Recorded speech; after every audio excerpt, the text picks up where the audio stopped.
Bonjour tout le monde, chers internautes, chers téléspectateurs, vous qui nous suivez en ce moment.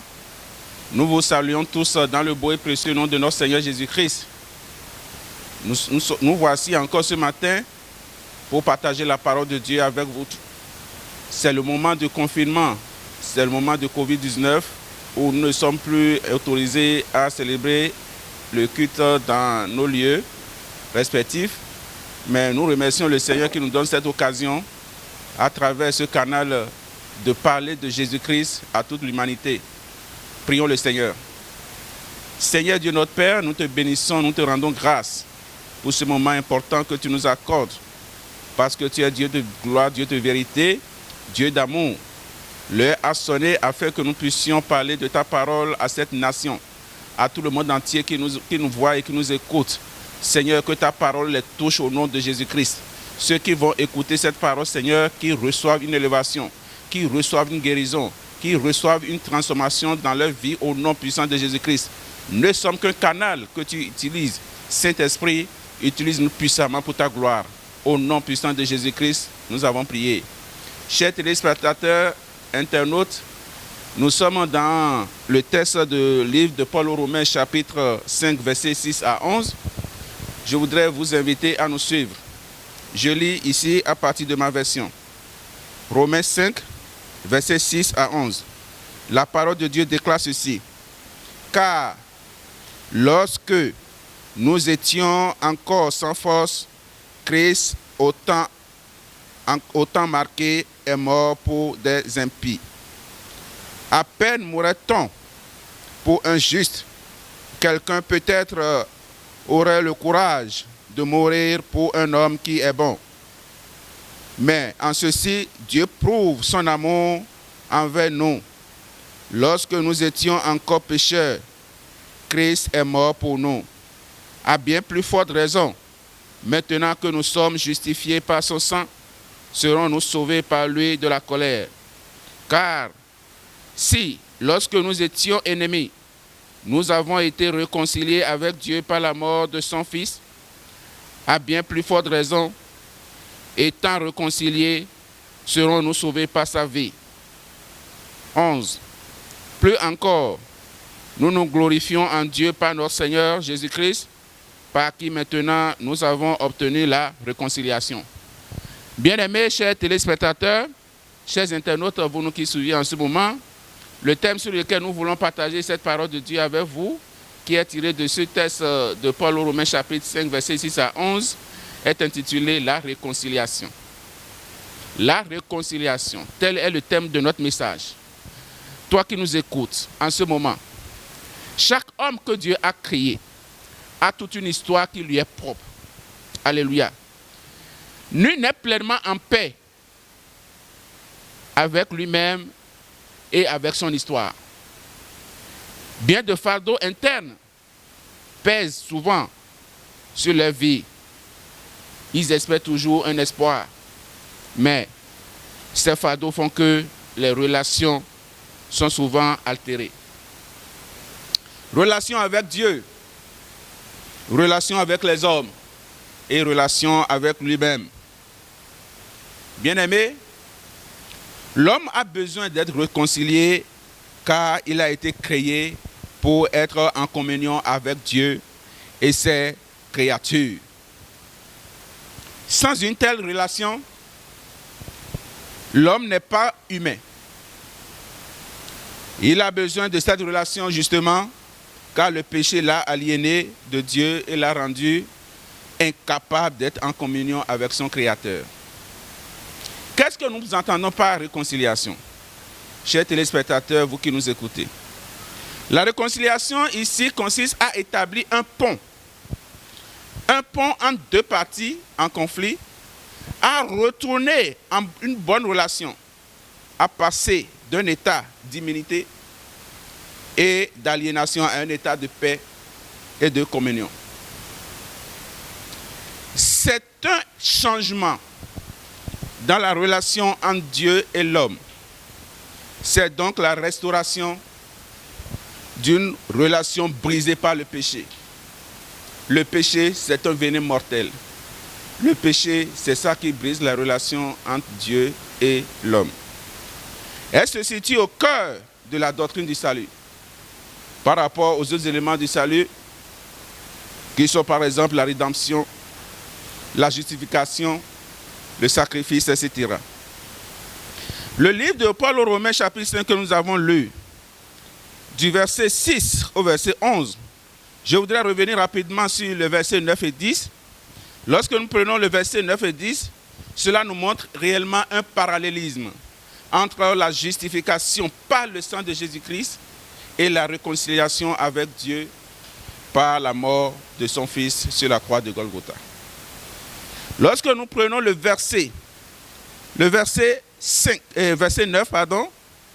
déclaré juste grâce à son sacrifice. Il y a 3 éléments importants que je souligne dans ce passage. Déclaré juste grâce à son sacrifice. Ensuite, sauvé. Et après, colère à venir. Cela est capital. Dieu a un plan merveilleux pour sa créature. Le verset 10, ennemi.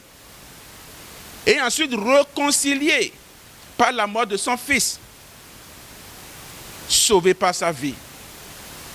Nous étions tous ennemis de Dieu. Parce que la relation qui existait entre Dieu et nous, cette relation a été rompue par le péché. Mais dans le livre d'Évangile selon Jean chapitre 19, verset 30, la parole de Dieu dit, c'est sur cette croix de Golgotha que tout a été accompli. Ce plan merveilleux que le Seigneur a établi après le péché d'Adam et Ève, cela a été une préoccupation de Dieu et sa finalité, c'est que son Fils unique, Jésus-Christ, a été crucifié sur la croix de Golgotha. Et c'est là où tout a été accompli. Christ est venu dans le monde afin d'effectuer une œuvre universelle de réconciliation. Ce fut une œuvre fondamentale, une œuvre magnifique, une œuvre miraculeuse, divine, et son prix a été justement celui de la douloureuse passion de Christ sur la croix. Chers téléspectateurs, nous considérons dans le développement de notre thème 3 niveaux de réconciliation. Primo, la réconciliation avec son Dieu. Deuxièmement, la réconciliation avec les hommes. Et troisièmement, la réconciliation avec soi-même. En abordant ainsi le premier point, qui parle donc de la réconciliation avec Dieu, lorsque nous regardons un peu le livre de Genèse, chapitre 1, nous découvrons là les créatures de Dieu. Dieu a créé le ciel et la terre. Et lorsque Dieu a créé tout ça, il a vu que c'était bon. Adam et Ève étaient créés aussi et ils étaient tous bénis. Ils connaissaient la paix avec Dieu. Ils connaissaient également la paix l'un avec l'autre. Ils connaissaient aussi la paix avec leur environnement. Le reste de la Bible est l'histoire des plans de Dieu pour restaurer ainsi la création, pour la faire revenir dans une juste relation avec lui. C'était un plan que Dieu a essayé d'établir et de faire. Chers téléspectateurs, vous qui nous écoutez en ce moment, dans le livre d'Isaïe, chapitre 9, nous voyons là, dans ce texte, que la venue du Messie a été prédite. Dieu a envoyé alors Jésus-Christ pour réconcilier toutes choses. Toutes choses pour que l'homme qui a perdu cette relation avec Dieu puisse retrouver cette relation avec son Créateur. Le livre de Colossiens, chapitre 1, versets 19 à 20, déclare ceci. Car il a plu à Dieu de faire habiter en lui toute plénitude et de tout réconcilier avec lui-même. Aussi bien ce qui est sur la terre que ce qui est dans les cieux, en faisant la paix par lui, par le sang de la croix. Et plus loin, dans le livre d'Apocalypse, chapitre 21, versets 3 à 4, il est écrit, « Voici le tabernacle de Dieu avec les hommes. Il habitera avec eux. Ils seront son peuple et Dieu lui-même sera avec eux. Il essuie toute larme de leurs yeux. La mort ne sera plus et il n'y aura plus ni deuil, ni cri, ni douleur, car les premières choses ont disparu. » Et dans le livre de deuxième épître de Paul aux Corinthiens chapitre 5 verset 20, Dieu dit ceci: nous sommes donc ambassadeurs pour Christ, comme si Dieu exhortait par nous. Nous vous en supplions, au nom de Christ, soyez réconciliés avec Dieu. La réconciliation avec Dieu est primordiale. Le péché du jardin d'Éden a fait rompre cette relation initiale que l'homme avait avec son Créateur. Toi qui nous regardes en ce moment, je t'invite aussi à renouer cette relation que tu avais brisée avec le péché que tu avais commis avec ton Créateur. Cela est important. Lorsque Adam et Ève, lorsqu'ils ont commis ce péché, ils ont été renvoyés du jardin d'Éden. Et les conséquences étaient là. La souffrance, avec tout ce que cela comporte aujourd'hui. Nous allons aborder la deuxième partie de notre développement qui parle ainsi de la réconciliation avec les hommes. N'oublions pas, c'est sur le thème la réconciliation que nous sommes en train de prêcher. Dieu nous a confié le ministère de la réconciliation. Et lorsque nous retournons dans la parole de Dieu, dans la deuxième épître de Paul aux Corinthiens, chapitre 5, versets 18 à 19, Dieu dit ceci, je lis. Et tout cela vient de Dieu, qui nous a réconciliés avec lui par Christ et qui nous a donné le service de la réconciliation. Car Dieu était en Christ, réconciliant le monde avec lui-même, sans tenir compte aux hommes de leurs fautes, et il a mis en nous la parole de la réconciliation. La réconciliation, c'est notre devoir de témoigner auprès de ceux qui ne sont pas encore réconciliés avec Dieu. La Bible montre que la rupture des relations est à la base de la pauvreté, de la marginalisation et des conflits, toutes sortes de conflits que nous avons aujourd'hui. Nous devons savoir un certain nombre de principes dans les relations que nous développons avec les autres. Cela est nécessaire. Parce que les hommes que nous voyons aujourd'hui, si nous nous mettons à l'écart, si nous sommes en conflit avec eux, c'est qu'il y a beaucoup de choses qui vont se passer dans notre vie. Nous avons vu, à cause des conflits qui existent entre les hommes perdent beaucoup d'opportunités. Et nous devons savoir que ce ministère de réconciliation, Christ nous l'a confié. Et les principes sur lesquels nous devons nous baser pour pouvoir œuvrer pour cette réconciliation avec les hommes sont les suivants. Nous devons rechercher la paix et la maintenir. Le chrétien doit toujours le faire, autant que cela dépend de lui. Et comme la parole de Dieu déclare dans Romains chapitre 12, verset 18, la parole dit ceci: s'il est possible, autant que cela dépend de vous, soyez en paix avec tous les hommes. La parole de Dieu n'a pas spécifié une catégorie de personnes. Dieu a voulu que l'homme soit en paix avec tout le monde. Quel que soit ce que quelqu'un va vous faire, vous êtes appelés à rechercher la paix, à maintenir cette paix pour que la relation ne soit pas brisée entre vous et ces personnes. Deuxième principe, c'est le principe d'identité et d'unité. Dieu a créé l'homme à son image, mais chacun a été créé unique. C'est fondamental. Il n'existe pas de personnes complètement identiques dans le monde. Malgré cette diversité, nous sommes un. Et c'est pour cela que dans Hébreux chapitre 2, verset 11, la parole de Dieu déclare ceci: car celui qui sanctifie et ceux qui sont sanctifiés sont tous issus d'un seul. C'est la relation pour laquelle il n'a pas honte de les appeler frères. Identité et unité. Chacun a sa propre identité. Nous avons été créés, bien sûr, à l'image de Dieu, mais nous ne sommes pas les mêmes. Non. Nous sommes tous appelés frères parce que nous avons reçu Christ dans notre vie. Nous sommes tous appelés frères parce que Jésus-Christ est le seul espoir du monde et nous avons accepté donner notre vie à Christ pour recevoir le salut. Alléluia. Bien-aimés, le troisième principe que je voudrais partager aussi avec vous, c'est d'aimer vos ennemis. Aimez vos ennemis. Jésus-Christ dit dans la Bible, dans l'Évangile selon Luc chapitre 6, le verset 35a, la Bible déclare ceci: aimez vos ennemis, faites du bien et prêtez sans rien espérer. Chers frères et sœurs, cela est capital. Ceux que vous voyez autour de vous, ceux avec qui vous avez des soucis, vous les classez comme des ennemis. Non, je voudrais vous dire, c'est leur compréhension des choses. Ils ont été créés, ils agissent tel qu'ils comprennent, mais vous ne devez pas les prendre comme tels.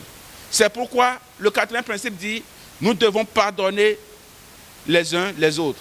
Comme Matthieu chapitre 18, verset 21-22 nous déclare, alors Pierre s'approcha de Jésus-Christ et lui dit, Seigneur, combien de fois pardonnerai-je à mon frère lorsqu'il péchera contre moi? Sera-ce jusqu'à 7 fois? Jésus lui dit, je ne te dis jusqu'à 7 fois, mais jusqu'à 70 fois 7. Cela voudra dire quoi? Nous devons pardonner à chaque instant. Quel que soit le motif, quel que soit le problème que nous avons avec notre frère, nous devons pardonner ce frère. La troisième partie de mon développement, qui est la dernière, c'est la réconciliation avec soi-même. Alléluia. La première des choses à faire pour se réconcilier avec soi-même, c'est de découvrir ce qui cache la souffrance que vous éprouvez. Il est donc important de fouiller sa vie. Beaucoup de personnes continuent de se culpabiliser aujourd'hui, bien qu'ils aient reçu Christ dans leur vie. Ils pensent que le problème, la faute, le péché qu'ils avaient commis est toujours là et continuent de peser sur la vie. Mais ils doivent faire race du passé. Car la parole de Dieu dit, celui qui vient à Christ, il est justifié. Dieu ne lui impute plus son erreur, son péché. Dieu le prend comme une personne nouvelle. Alléluia. Pour vivre en paix, il est nécessaire de se réconcilier avec soi. Les souffrances intérieures sont présentes en chacun. Et il est important de les comprendre et de les aimer pour pouvoir vivre en harmonie avec soi-même. Dieu dit dans sa parole, dans le livre de 2 Corinthiens chapitre 5, verset 17, les anciennes choses sont passées et toutes choses sont devenues nouvelles. Oui, tu peux déjà commettre un meurtre quelque part. Tu peux déjà voler. Tu peux déjà commettre la fornication, l'adultère, beaucoup de choses dans le passé. Mais lorsque tu as reçu Christ dans ta vie, il faut te dire que Jésus ne t'impute plus de ses péchés. Par conséquent, tu ne dois plus te culpabiliser. Beaucoup continuent de se culpabiliser et cela constitue un fardeau lourd dans leur vie. Ils doivent se départir de cela. Si vous êtes conscient de la négativité qui réagit encore en vous, ne la repoussez pas. Au contraire, accueillez-le avec tout votre amour. Ne jugez pas. Ne considérez pas que c'est mal. Parce que ce qui s'était passé, vous ne pouvez rien faire. Vous ne pouvez rien changer. C'est passé, c'est passé. Chacun a son propre bagage négatif. Et sachez que celui qui vous a fait grandir, pas à pas vers l'amour et la lumière, c'est Jésus-Christ. Se reconnaître permet donc de se pardonner. Es-tu prêt à te pardonner toi-même, toi qui nous regardes en ce moment? Es-tu prêt à reconsidérer ce que tu avais commis comme péché, que cela n'existe plus dans ta vie, pour effacer l'auto-culpabilité que tu continues de développer et qui continue d'être un fardeau sur ta vie? Et même si tu viens à l'église, tu pries, tu dis tout à Dieu, mais tu as toujours les regards retournés encore vers tout ça, alors que Jésus t'a déjà justifié. Bien-aimés chers téléspectateurs, vous qui nous écoutez en ce moment, pour terminer, je voudrais dire, après que Adam et Ève aient péché, nous avons constaté que Dieu, dans son amour, a accompli ainsi une œuvre gigantesque de réconciliation avec l'humanité. Chaque homme, quel que soit son rang social, quel que soit son niveau intellectuel, doit chercher et rester en harmonie parfaite avec son Créateur. doit tout faire pour rester en bon terme avec les autres hommes, doit tout faire pour rester aussi en bon terme avec lui-même. Cela est important. Chers auditeurs, chers téléspectateurs, internautes, vous qui nous suivez en ce moment, qu'est-ce que nous avons dit? Nous avons parlé de la réconciliation. Et la première chose, c'est que nous devons rechercher la réconciliation avec Dieu. Dieu qui nous a créés. Cette réconciliation qui a été gâchée par le péché dans le jardin d'Éden. Dieu a établi un plan de sauvetage. Donc nous devons chercher cette réconciliation avec Dieu. Deuxièmement, nous avons parlé de la réconciliation avec les hommes. Ceux que nous voyons sur la terre, ceux avec qui nous frottons, nous sommes condamnés à vivre avec eux. Mais ne devons pas rester en rancune. Ne devons pas développer des situations qui vont peser, qui vont détruire notre vie, qui vont nous faire perdre des opportunités. Nous devons rechercher cette réconciliation avec les autres. Et troisièmement, le péché que vous avez commis dans le passé, ne pensez pas que cela va toujours rester. Car lorsque vous avez reçu Jésus-Christ dans votre vie, Jésus-Christ vous a justifié. Dieu ne vous impute plus ces péchés. Dieu vous a justifié, vous êtes devenu une nouvelle créature. Ne vous condamnez plus. L'autoculpabilité tue l'homme. Et c'est ça qui fait que beaucoup de chrétiens n'arrivent même pas à adorer Dieu en esprit et en vérité. Adorer Dieu vraiment à l'aise à l'église. Que Dieu vous bénisse. Nous allons prier. Bien-aimés, je prie.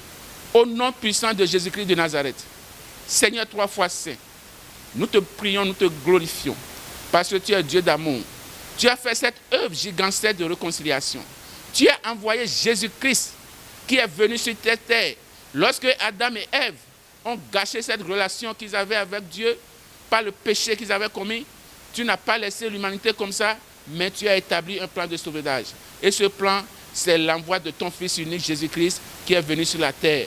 Il a été crucifié, il est mort sur la croix de Golgotha afin que nous puissions recevoir le salut. Que toute la gloire te revienne au plus haut des cieux au nom de Jésus-Christ. Je prie en ce moment pour tous ceux-là qui ont déjà des relations brisées dans le passé. Ils ont des relations brisées avec leur Créateur. Je prie au nom de Jésus-Christ que tout ce qu'ils avaient fait avec Dieu et que les relations ont été brisées, que tout cela soit restauré maintenant. Que tout cela soit restauré maintenant. Les gens qui ont des situations conflictuelles avec leurs prochains, je t'invite en ce moment, au nom de Jésus-Christ, que tous ces conflits qui continuent d'exister entre vous, et que ces conflits disparaissent et que l'intermédiation restaure cette relation que vous avez autrefois perdue. Que le Seigneur vous ramène maintenant dans sa vraie juste relation afin que les opportunités que vous avez perdues, que vous retrouvez ces opportunités. Oui, Seigneur Jésus-Christ, les personnes qui sont dans la souffrance intérieure, je prie aussi pour ceux-là, au nom de Jésus-Christ, ceux qui ont perdu confiance, qu'ils retrouvent la confiance, qu'ils retrouvent la confiance, qu'ils retrouvent la confiance, et que les péchés d'autrefois qui continuent de peser sur leur vie, au nom de Jésus-Christ, que tous ces péchés soient effacés, que tous ces péchés soient effacés, et qu'ils retrouvent maintenant la paix intérieure, et que leur vie prospère, et que leur vie change, et que toute la gloire te revienne au plus haut des cieux. Merci Papa Yahweh, parce que tu nous as écoutés, et je te bénis pour ce moment que nous traversons, pour cette maladie qui continue de faire rage et ravage. Au nom de Jésus-Christ, que cette maladie disparaisse de notre nation béninoise. Que cette maladie disparaisse définitivement de cette planète au nom de Jésus-Christ. Si c'est la peste, si c'est quelqu'un qui a fait ramener ça, ou c'est une situation, car c'est toi seul qui connais toutes choses. Seigneur, nous te supplions ce matin, Père éternel Dieu, guéris cette planète et restaure cette planète afin que la vie reprenne de plus belle. Au nom puissant de Jésus-Christ, nous avons prié. Amen.